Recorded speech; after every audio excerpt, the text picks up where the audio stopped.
জীবনের প্রথম প্রেমে ব্যর্থ হয়ে বিয়ে করেননি, প্রেমিকার জায়গা দখল করতেও দেননি কাউকে। সারা জীবনে যত আয় রোজগার করেছেন তার সব দিয়ে বাড়ির পাশে নির্মাণ করেছেন মসজিদ।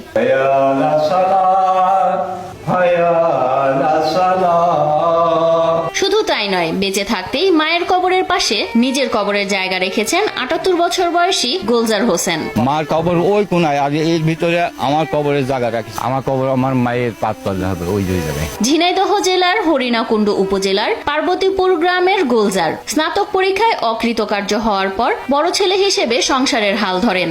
আমরা ছিলাম 4 ভাই 2 বোন। এখান থেকে হওয়ার পরে সংসারের হাল আমি ধরি। বাড়ি ঘর, তারপর পুকুর, মোটর সাইকেল এসব কিনে দিতে, বাজারে দোকান করে দিই। 18 বছর বয়সে একই গ্রামের এক নারীকে পছন্দ করে তার সাথে সংসার করার স্বপ্ন দেখেন তিনি।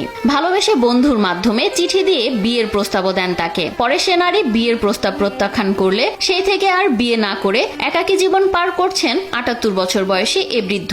কথা তো সবসময় তো বাড়ির কাছে আসতে আসতে কথা হবে, সবসময় তো আমার বাড়ির পাশে। পরীক্ষা করলাম, আমার ফ্রেন্ডের দিয়ে চিঠি লিখে দিলাম। মনের ভিতর যাই গেল যে এই কাজটা করে দেখো আমাকে ভালোবাসে কিনা। তারপর ও চিঠি লিখলো, বিকেলবেলা ওর উত্তর দিল। তার বিয়ে হয়ে গেছে, তার ছেলে বিয়েও হয়েছে। তার আমার সঙ্গে কোনো যোগাযোগ নেই, আমার সঙ্গে কোনো যোগাযোগ ওখানে শেষ।